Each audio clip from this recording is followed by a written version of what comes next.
إن الحمد لله نحمده ونستعينه ونستغفره ونعوذ بالله من شرور أنفسنا ومن سيئات أعمالنا. من يهده الله فهو المهتد ومن يضلل فلا هادي له. وأشهد أن لا إله إلا الله وحده لا شريك له وأشهد أن محمدا عبده ورسوله أما بعد. E falendrojmë dhe lavdrojmë Allahun e lartësuar, ashtu siç e meriton ai Xhalla Xhalalu. Selamet ju dërgoj mësuesit të njerëzisë Muhammed Mustafa sallallahu alaihi wasallam, familjes tij, shokëve të tij dhe gjithë besimtarëve të cilët e ndjekin dhe pasojnë rrugën e tij deri në ditën e gjykimit. Të dashur vëllezër besimtar, hutbja e sotit është vazhdimsi e hutbes së kaluar. E që neve në hutbën e kaluar e filluam një hadith të pejgamberit sallallahu alaihi wasallam për ta shpjeguar, kur Resulullah i është bë pyetje se cila është njeriu më i mirë dhe cila është puna më e mirë, ai është përgjigj që njeriu më i mirë është ai që është më i dobishëm për njerëzit. Pastaj puna më e mirë është gëzimi ndaj muslimanit ose pagimi i ndonjë borxhi të tij ose largimi i urisë së tij. Pastaj vazhdon hadithi ku Resulullah sallallahu alaihi wasallam thot: "Wa man kaffa ghadabahu satara Allahu 'awratah." Ai i cili e ndal mllëfin e tij, e ndal mllëfin dhe nervozën e tij, Allahu azza wa jall do ja mbuloj sekretet e tij. Allahu jalla wa ala do ja mbuloj sekretet e tij për gjunat. Pra ai i cili ka mundësi që ta ndal nervozën ndaj të tjerëve, mllëfin ndaj të tjerëve, Allahu jalla wa ala si shpërblim nuk bia shfaq ka gjunat që i ka. E kjo është shumë rëndësishme për jetën e besimtarit, për arsye se robi ka gjunat shumë. E me bova kia Zoti me na i shpalos, na i merftyrë. Kanë thonë një prej ulemave të Islamit, me pas gjunahet s'kishmi mujt me najt afër njëri tjetrit. Nuk kishmi mujt me najt afër njëri tjetrit. Po shqyqët që nuk kanë e Allahu në mbulon e shpresoj me najt falë. E një prej mënyrave është kur robi e nal mllëfin e tij. Shpërblimi tjetër, o men kedha ma ghajdhahu, o law sha'a yamdiyahu amdah. Kjo hala ma shumë, ai i cili pra e nal mllëfin e tij, kur ka mundësi me shpalos ato ndaj dikujt, thot mala Allahu qalbahu raja'an yawm al-qiyamah. Allahu do t'i jap shpresë në zemrën e tij ditën e Kiametit. Ai i cili e nal mllëfin kur ka mundësi ndaj dikujt më u shfrysi sot populli, sepse dikush është i nervikosur, është i mllëfosur, po si jepet mundësia që ta shpalos ato ndaj atij i cili ka hyrë në hak. E ky ka mundësi që ta shpalos mllëfin e tij, nervozën e tij, ndaj dikujt, po e ndal për hir të Zotit. Pejgamberi sallallahu alaihi wasallam thot: Allahu azza wa jall, si shpërblim, jam mbush zemrën shpresë në ditën e gjykimit.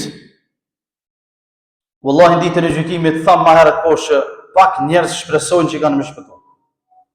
Pak njerëz shpresojnë që kanë më shpëtuar nga zjarri i xhenemit. Sepse Allah azza wa jall thot: "Yawma yafirru al-mar'u min akhihi wa ummihi wa abihi wa sahibatihi wa banihi. Likulli imri'in minhum yawma idhin sha'nu yughnihi." Atë ditë thot Allahu ka me ik burri për gruas së tij, wa sahibatihi wa banihi, edhe për fëmijëve të tij, wa ummihi wa abihi, edhe për babas edhe për nanës së tij. Ka me ik, nuk ka me i njoft. Në ditën e gjykimit, yawma yafirru al-mar'u min ummihi wa abihi, prej nanës, prej babas, prej fëmijëve, prej vllaznive, prej gruas. Sepse yawma idhin, atë ditë, secilit sha'nuhu yughni, veç vetja e tij intereson. S'ka shpresë shumë. E Allahu Jalla wa Ala, ati që e ndal mllëfin, kur ka mundësi me e shfryt ndaj dikujt, po jam mbush ka zemrën shpresë, ky nuk ik. Ja, ky nuk ik. Ky rrin, çatë rrin, se e din që Allah Azza wa Jall e ka falë. I din veprat e tij që i ka. S'ka nevojë më mshef prej askujt. Libra ti është e pastër. Ha umqra'u kitabie, përkundrazi thot familjarët vet, lexon e librin tim. Lexon. Që ky më ka. Ajo këmë thonë që unë edhe fshehtësi edhe në publik edhe jo minjeti, qatë besim e konë, qatë bindje e konë, qatë iman, qatë besim. Allahu Jalla wa Ala jam mbush zemrën e ti me shpresë, kur të tjerët nuk kanë shpresë. A të dashëm bezër, sa kem nevoj që këto hadithet i përvecojmë në vetën tonë. Të punojmë me to, ndaj të tjerëve, në raport me të tjerët, në raport me familjarë, në raport në mes veti.